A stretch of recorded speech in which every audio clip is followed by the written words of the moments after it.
Tell you what, Eagle Farm came and Eagle Farm delivered, mate. Yeah, it was a terrific day of racing. Started off really well for the two of us, but if you look at the quaddie legs and the results in them yesterday, drifters, there were some roughies that got up. But like, I feel like they weren't roughies where you're like, how did that thing win? Yeah. It was because there was a lot of depth in each of the fields. You were getting a decent price about a lot of things on the day. Yeah, it was terrific. Terrific that the rain stayed away for most of it as well. Yeah, only really came for the last. And, all the good, well, it was still a quality contest, the Helen Coghlan, but yeah. But the Group 1's, crikey, some discussion points to, I guess. Dissect. Yes. Well, I guess start off with the Kingsford Smith and that race. I wish I win, in hindsight. It's a bit of a stupid price, wasn't it? You could say that, but also his first win in about 70 weeks. Yeah, true. Yeah. Ish. They're just we sort of looked at the race on paper in the preview, and there just didn't look to be a lot of pace, and that ended up that way. Yeah, it turned out that way, particularly with Tuvalu coming out of the race. So it just it just didn't suit some of the ponies, but I wish I win's dynamic enough to run well in a slowly run race or he can sit and sprint, but then if it's a truly run race, he's got the engine too to come over the top of him. So he's just a superior athlete. Oh, I don't think you can discount Luke Nolan, Tash Nolan, the way he gets on with that horse as well. Flavor saver Nolan, honestly. It's just funny, isn't it, the racing game? Like, you get Luke Nolan back on and lo and behold, he rides him absolutely perfectly and gets a Group 1 win, only his second. He's obviously won a Golden Eagle and an Everest as well, so he's effectively a 4-time Group 1 winner in my eyes. He hasn't won an Everest. Oh, sorry. Second in Everest. Sorry, he's won the Golden Eagle. So it's effectively like 3 Group 1s. Yep. But yeah, out of that race, obviously Bella Nipotina is as honest as the day is long. Bulldog. Oh, she's a gelding in a mare's like attire. I think that was her 50th race start. Bella Nipotina. Yeah, and I'll have a look how many starts of those have been a Group 1 level, but I'd say it'd be close to 15 to 20. Oh, easily. Yeah, easily. Bella Nips. Yeah, that would have been her 21st start at Group 1 level. She's had 4 starts at Group 2 level and 9 starts at Group 3 level, 6 starts at listed. So you're talking 35 to 40 starts at black type. Imagine that as an owner. Oh, the dream. Absolute dream. 7.9 million in prize money prior to the race. She runs second. I think she would collect another 100. Yeah, 180,000 there. So that probably ticks her over to 8. She's the beneficiary of the current times, but with all due respect, a non-winner, you get your money's worth with her because every single time she goes around, pretty much she's $7 to $8. Definitely, and you know that she can keep performing deep into a prep. Man, she was in the TJ. She went over to WA in the Quokka. She was in Melbourne. She was in Melbourne as well. Like she just must be such a sound mare, like anatomically. Yeah. And if she was going through the Magic Millions ring tomorrow, I'm sure Yulong would snap her up for 5 at least. Yeah, she's worth that. Yeah, because she just keeps performing. She's a Pride of Dubai mare out of a Bella Orfana, so out of Star Witness. Yeah, okay. Yeah. So some good bloodlines there. Yeah, well, Pride of Dubai, I don't know what his stallion fee is, but it'd probably be going up, you would imagine. He's a Coolmore stallion, so cause he's obviously got Pride of Jenny as well, so he's having his time in the sun. Adam Annetz asks, did I Wish I Win just quiet some of the haters that were saying he's forgotten how to win? Probably. Yeah. Like to an extent, but it's probably his only like 4th or 5th run since he's won. So it's like not non-winner territory. It's just he goes unders, I feel, from like a SP profile. Yeah, we're talking about the profile. What was that? His 21st ever start? Yeah, which surprised me to a little bit of an extent because we've probably seen him for what? This is third season, I'd say. Maybe second, 2.5. Was that his 7th win? That was his, seventh win. So he's got a 33% strike rate, which You'd for love. any racehorse you'd love to have. I think the difference is with I Wish I Win is the price that you're going to get about him each time he goes around, and also the fact that he's spoken as if he's a I don't know, Animo-esque, but doesn't have that winning strike rate. Bulletproof. Yeah, Like you're taking $4.20 for him first up on a heavy 8 in a TJ, like against like our best no sprinters, thanks. you know, No like thanks. that's Yeah. what you're being asked to do. But the market yesterday. Oh, sorry. Before we get to that, nose roll off first time for I Wish I Win. Salutes. Nose roll off first time for Roll on High. Rolls off for Roll on High. Yeah, you said yesterday that, you know, Kat Coleman might just be having a word to Peter and just saying, mates, come on, police. Do we really need to be persevering with these bloody big paint rollers on the front? Fucking hell. You're not painting houses. Hey, Kath put her foot down. She did.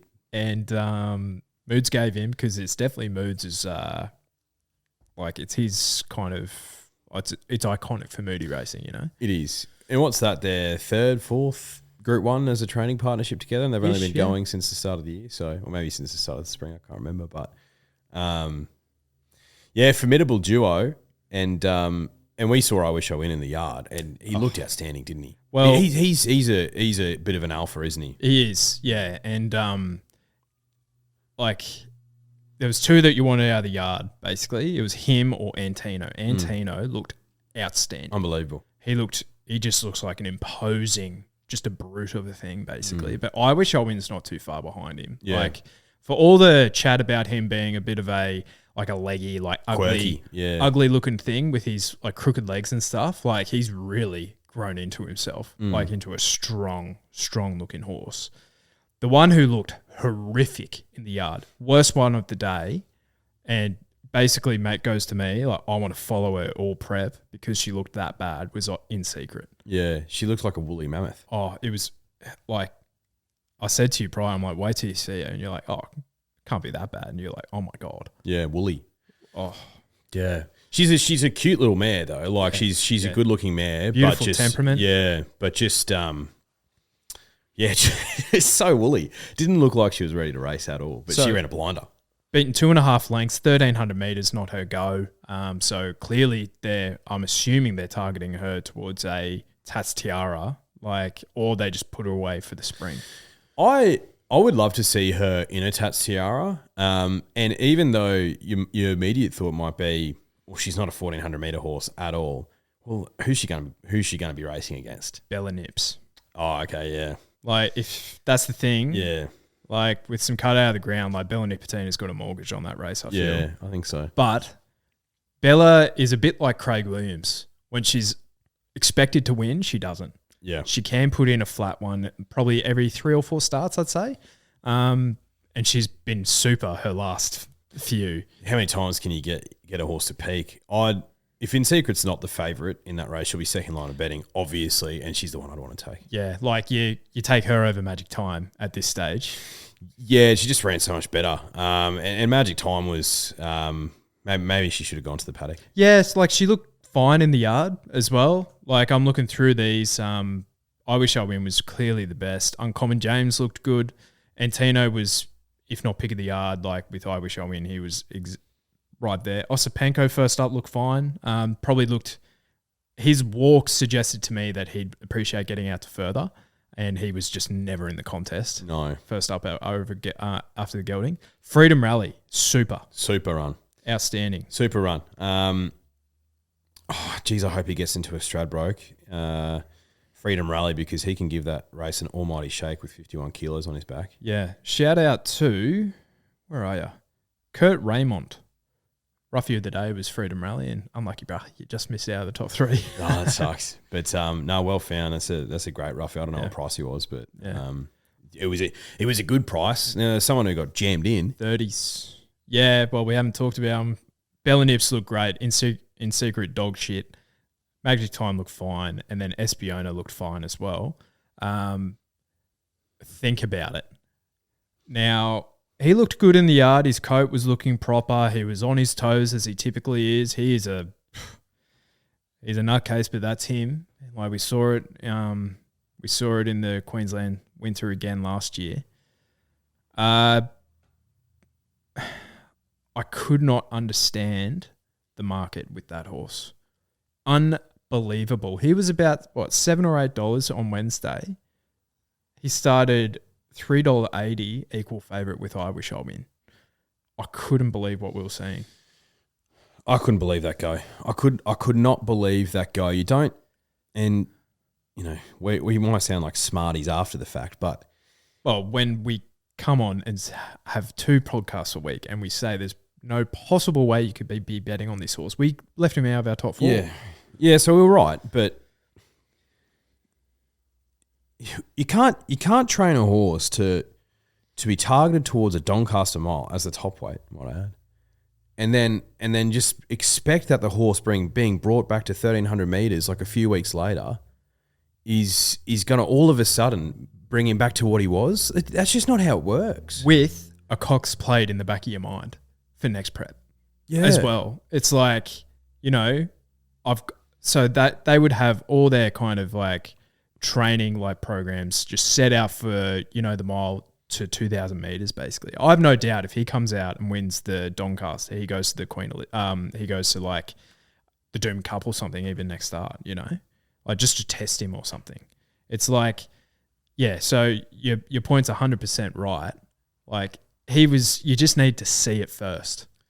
So I was expecting him to even start like double figures at one stage. He had every chance. He landed exactly in the run where we thought he would from that gate. Like gate 8 wasn't perfect, but for how the field shaped up, he ended up being in the perfect position, and he just got out sprinted.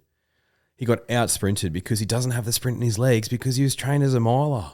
Yep. So he's a big line through him until the spring for me. If he races again, I could not possibly have him. No. Could not possibly have him. No.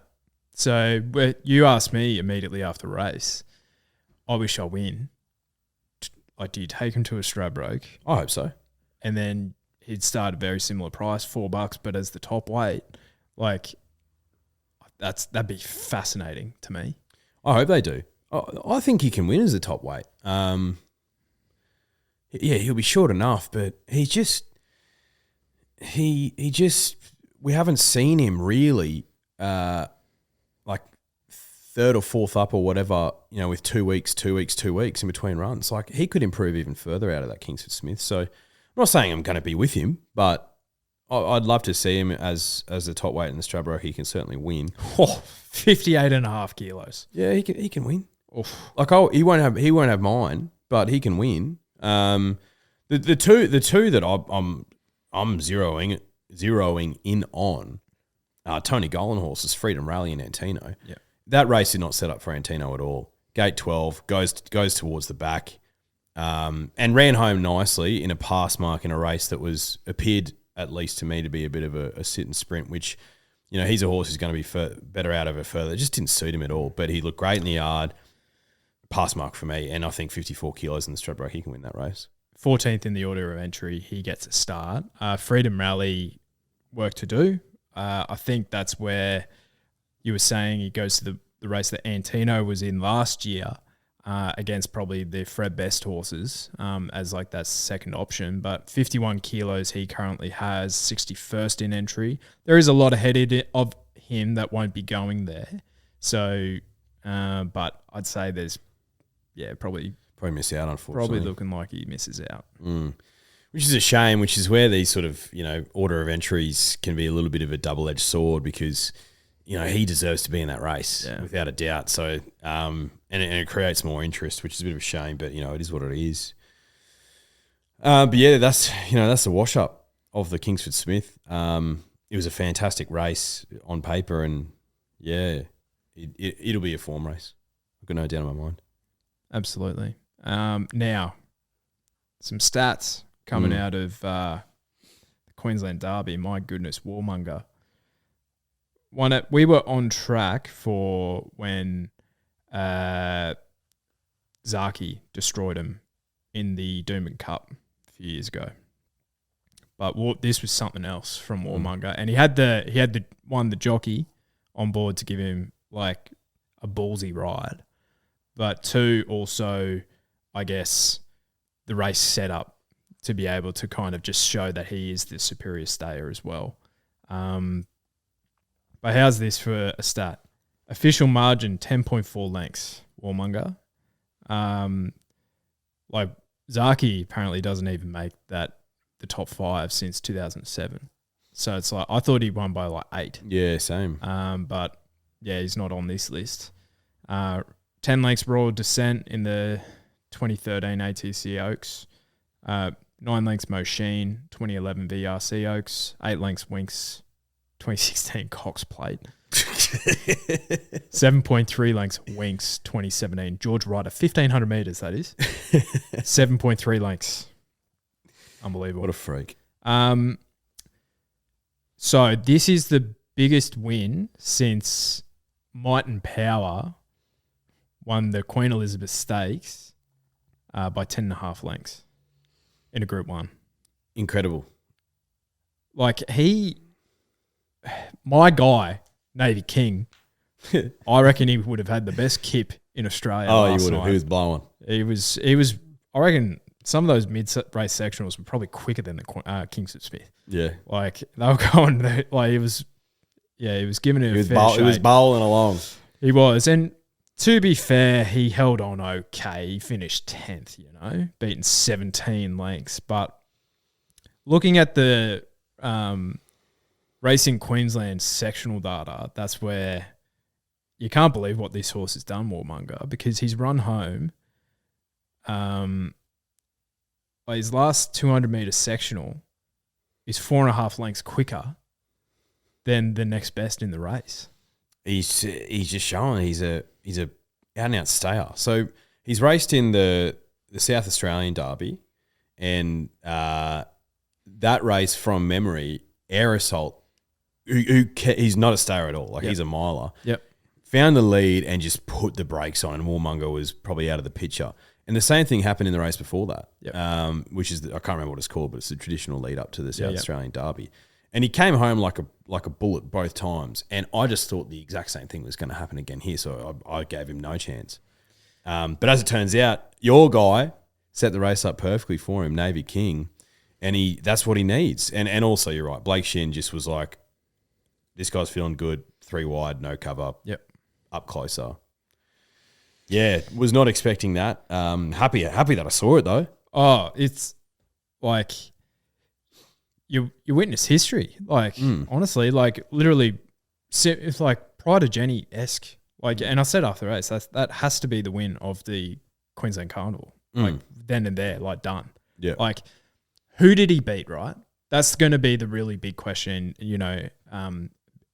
Who we're a big fan of, Dean O'Sullivan. We can't wait to see what unfolds there. And one thing that he doesn't take into account in his ratings is where the horse was in the position. Yeah. He was 3 wide without cover the entire trip, which makes it even more impressive.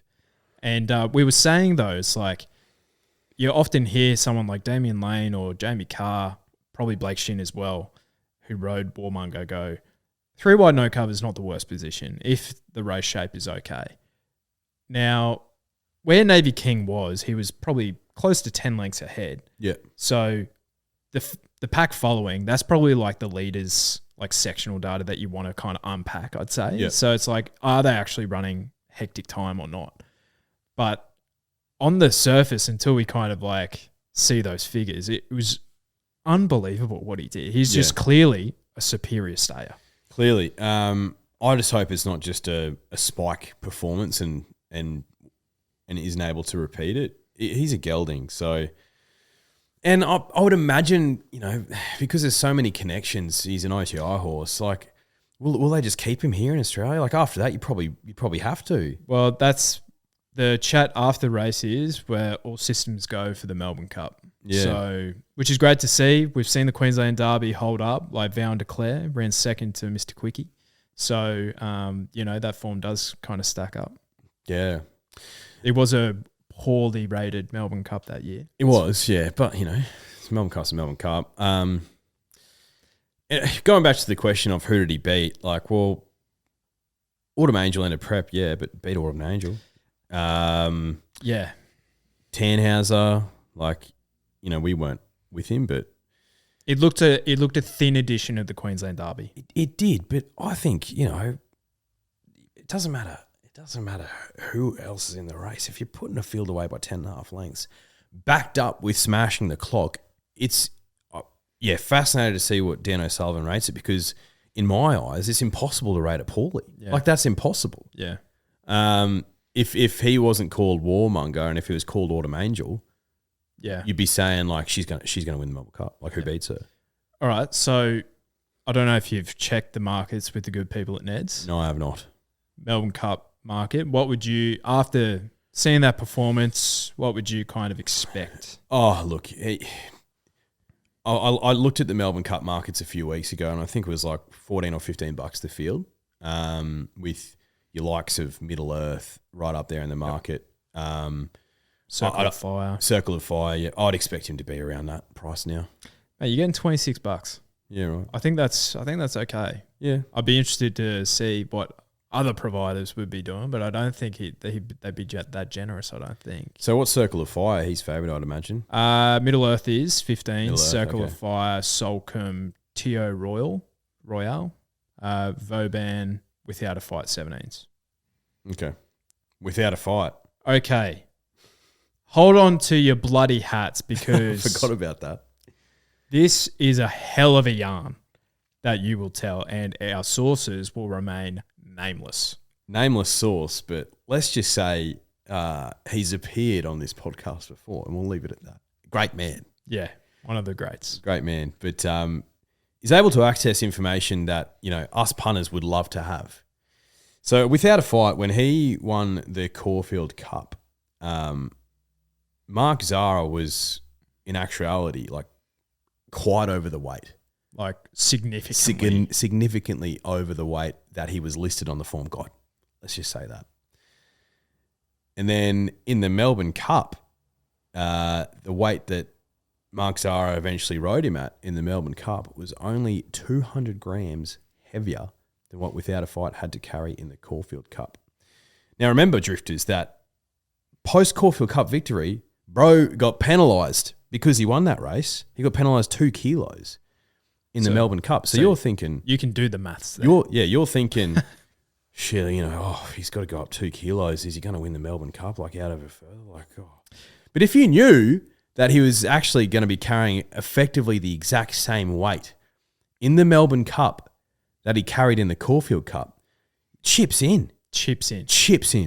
Like, and this is the other thing I was like thinking about this as well. In these elite staying races, the weights are so crucial, right? Mm. They say that 1 kilogram is the equivalent to 1.5 lengths, thereabouts. Yeah, roughly, yeah. So you're saying, in essence, that in the Caulfield Cup, he was 3 lengths worse off. He was effectively, Mark Zara handicapped him an extra couple of lengths, and he still, if he carried his true weight that he should have in the Caulfield Cup, Without a Fight should have won that race by 2 lengths at least. And he won it by what? Half a head. Yep. That is an unbelievable yarn. And that's information that punters would desperately love to know, but would miss out on all the time. It would happen every single Saturday. Every single one, because we see it. Hot Nash, right?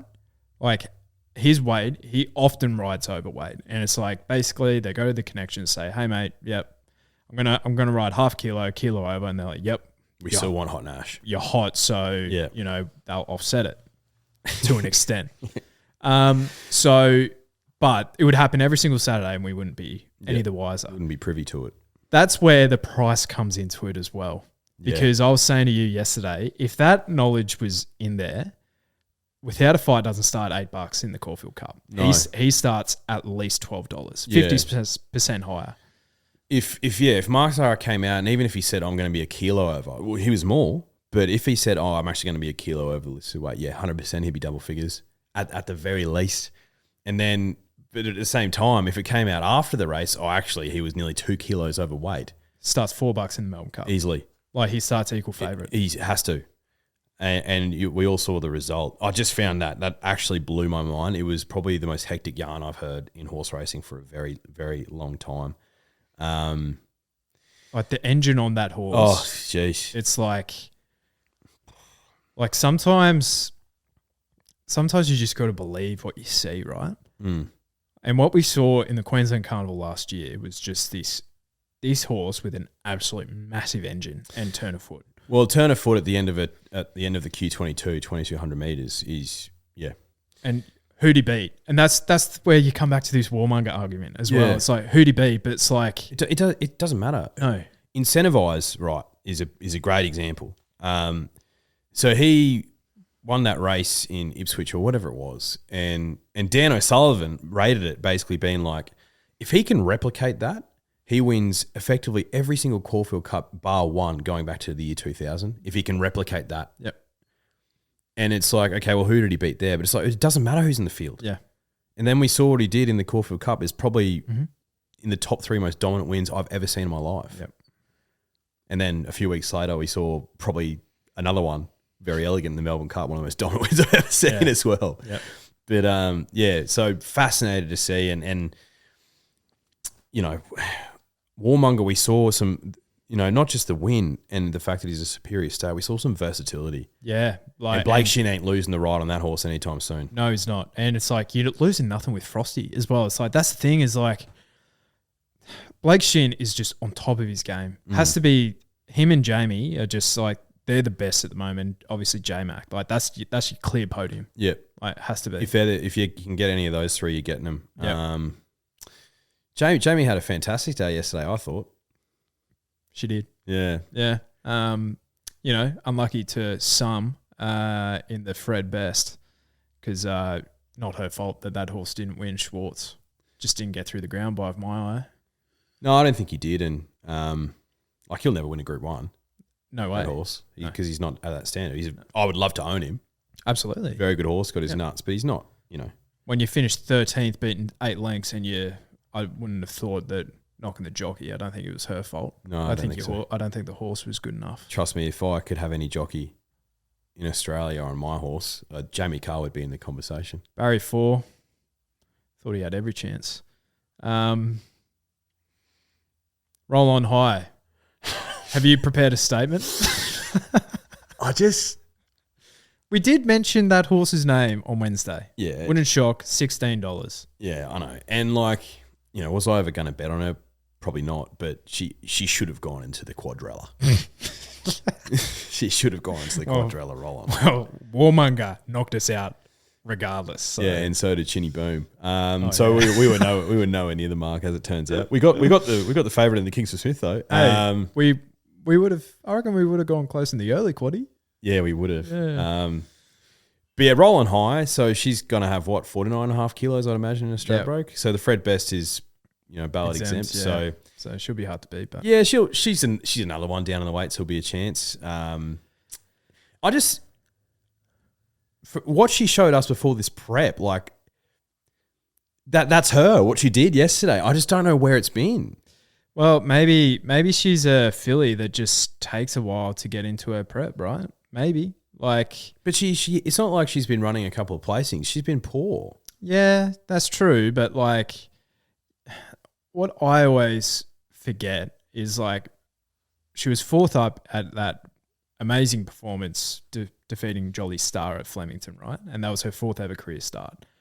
And she was second, first there, and But she ran second at a Sandown Maiden, second behind Aztec State at a Bendigo Maiden, and then she beat Vibrant Sun in a maiden at Pakenham, and then she went out and did that at at Flemington over fourth ever career start. And it's like, I kind of look at that. It's like, okay, hard to assess like these younger horses early on in preps and early on in their career rather, like consecutively. But just goes to show to me, it's like potentially she's a mare or she's a filly that, similar to Magic Time, just takes a bit to show her best into a prep from the two kind of sample sizes that we've had. Yeah. And she can place early in those maidens because she's clearly the class. But this prep, she debuted, like she was first up in a Group 1 against Tropical Squall.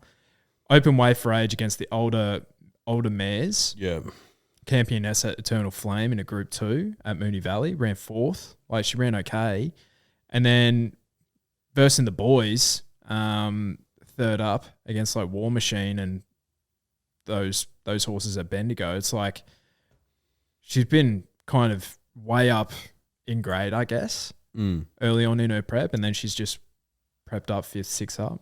Yep. I don't know. Yeah, no, you're probably right. Just takes a while to wind up into a prep.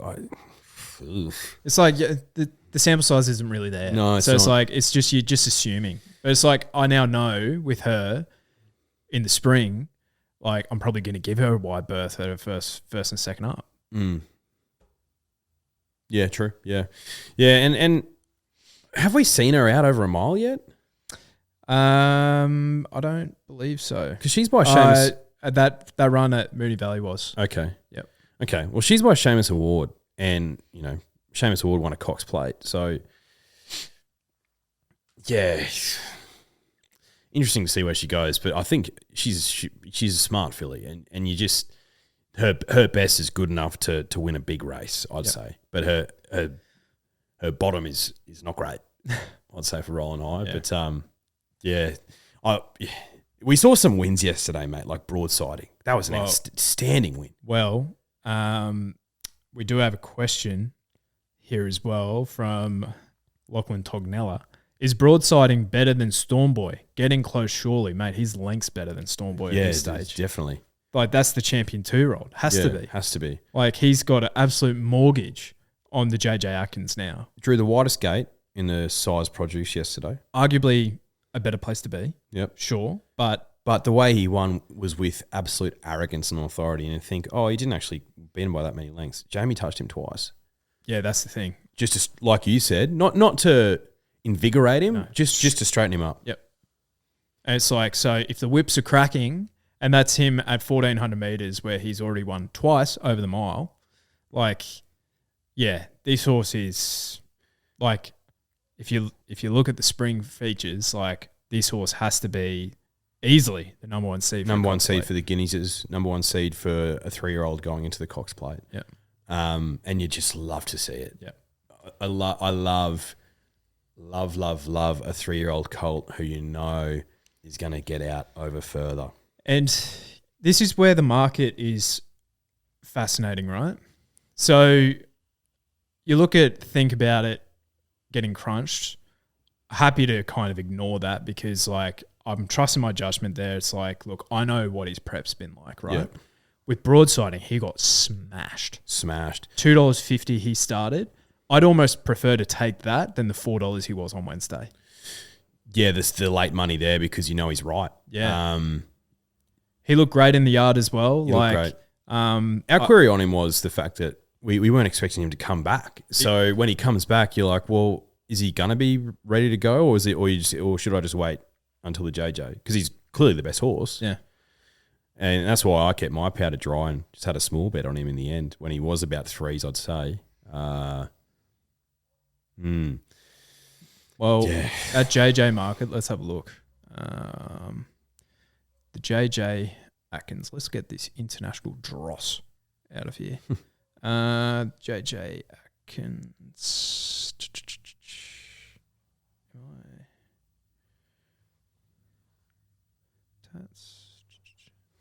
It's not there. Not there.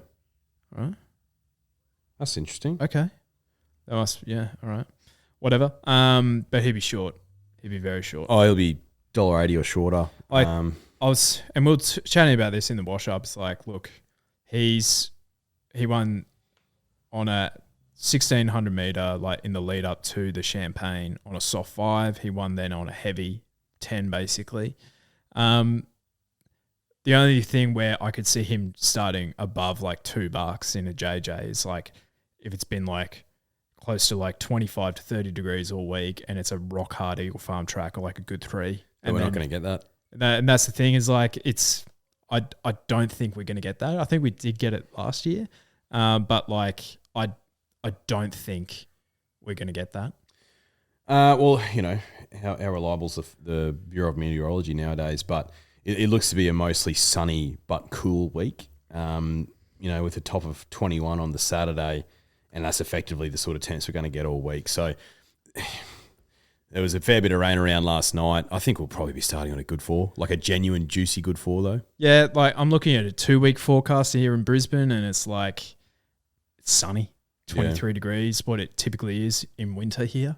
You know, like, and the lows aren't that low. Like, it's getting low, like low 14 degrees in the lead up, you know? So it's like... Well, it's the 2nd of June, Drifters, and if you're watching on YouTube, both of us have T-shirt and shorts on. So that's Queensland for you. Yeah.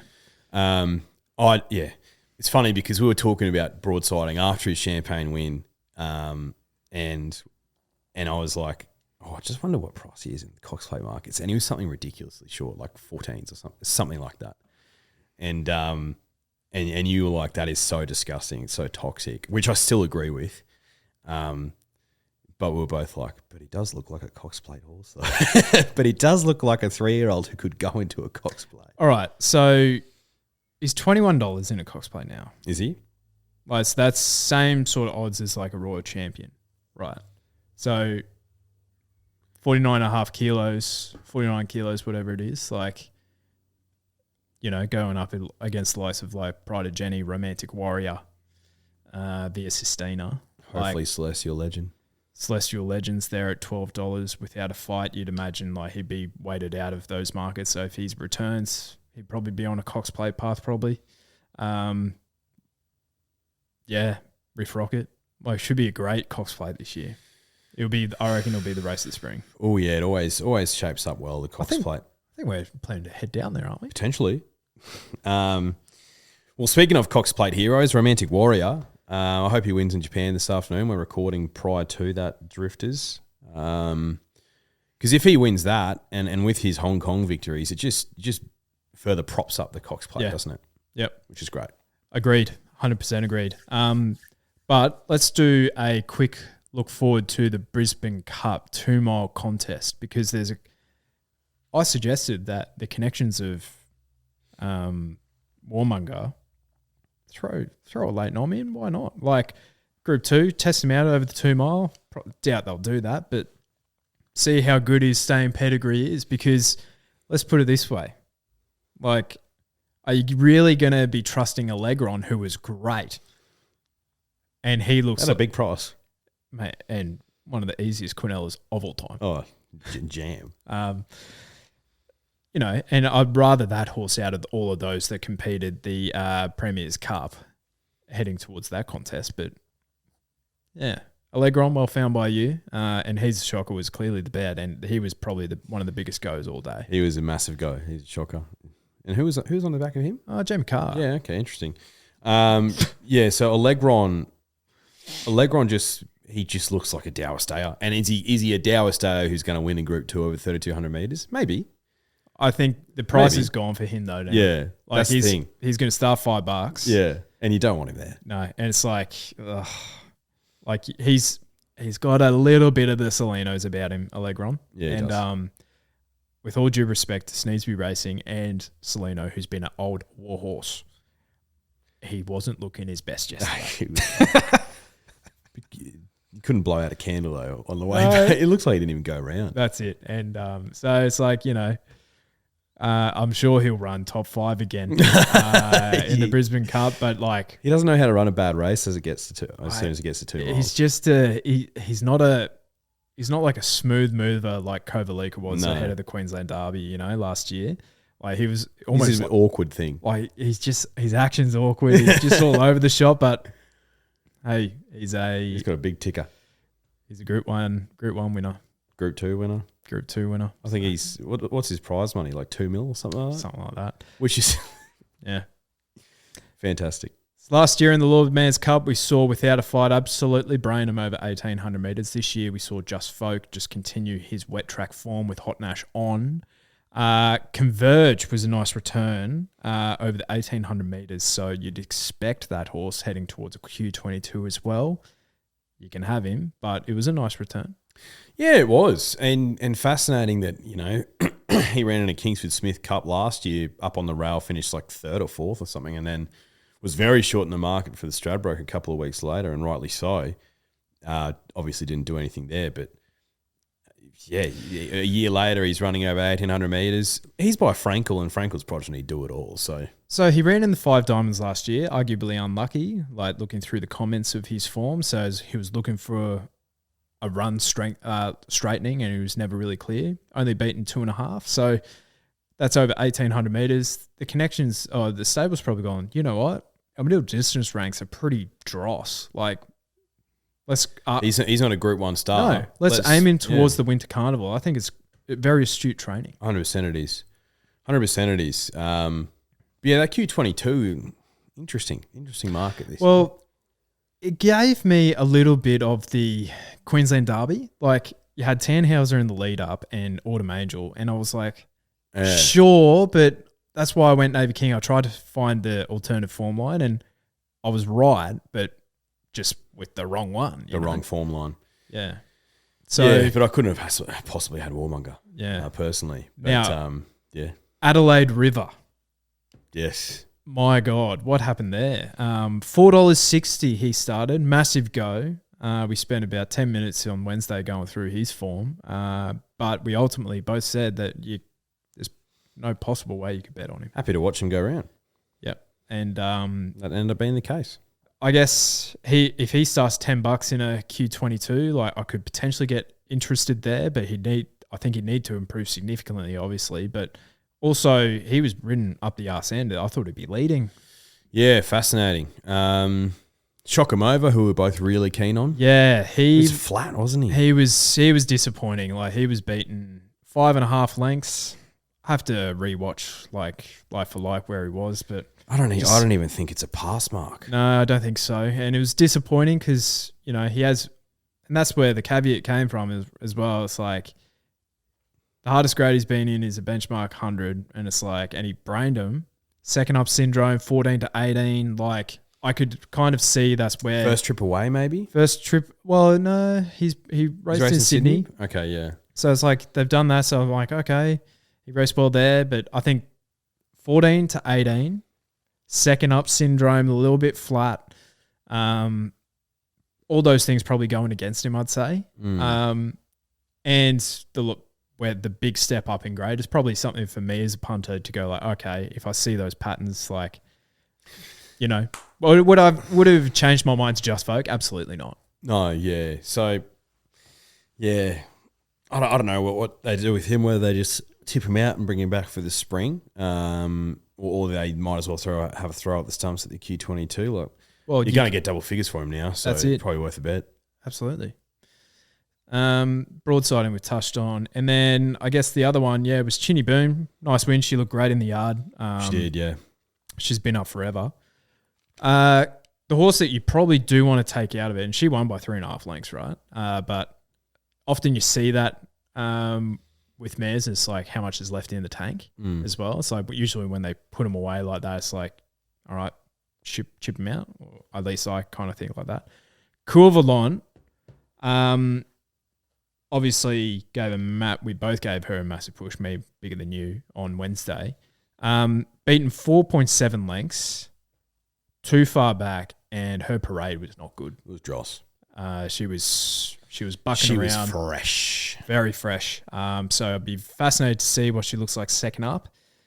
Wonder where she kind of like, I know Mike Moroney's been targeting the Stradbroke for a while, but she's run out of options, unfortunately, with only that race being 2 weeks away. Well, maybe you race her in that other race, the one that we're talking about for Freedom Rally. You race her there and then Tats Tiara. Like, and in saying that, like, I think she ran well. Like, it was a pass mark for me. Yeah. Well, she came home nicely. Yeah. She was too far back. She came home nicely. Yeah, pass mark.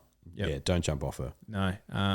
Where'd she end up running? Fourth, fifth? Fourth, beating 4.7. So, and I think through the line she was like pretty good. But yeah, she was fresh, and compare that to her parade in Moonee Valley, chalk and cheese. Chalk and cheese. But yeah, I think that's about it, mate. Yeah, good day racing. Yeah. Did you see what we'll end on? I'm on Royal Ascot watch. Of course. The King Charles III Stakes, which is now the new King's Stand, been renamed as Fora, has been confirmed. Oof. Ryan Moore to ride. So Mitch Aiken. Oh, no, not Ryan Moore. O'Shea Murphy. Apologies. Mitch Aiken, who's been over there, give him the boot. Yeah, right. So bit of Aussie flavour, which is great. Fantastic. She can win. 1,000 metres.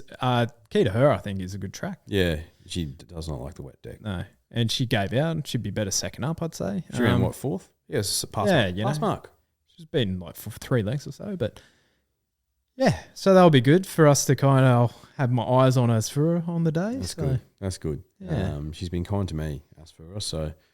Never really been one of mine, but you got to support the Aussies. I'll put the away jumper on for a day. I'll always have a soft spot for her, thanks to her Derby Day. Victory on Derby Day in the last. Oh, best of the day. The last on Derby Day has been kind to us. Yes, it sure has been. At times. At times. All right, next week, the Oaks. Massive personal interest in the Oaks. Congratulations to you, mate, for having a runner in the Queensland Oaks this year. Yeah, my pleasure, mate. $3.20 favourite this. Yeah. My silks as well, actually. Honestly. Oh, you got to laugh. But yeah, looking forward to that. We'll be there. Yeah, we will. Yeah, and that's only one next week. So, yeah, it'll be good. Definitely. All right. We'll see you Wednesday. See you, Drifters.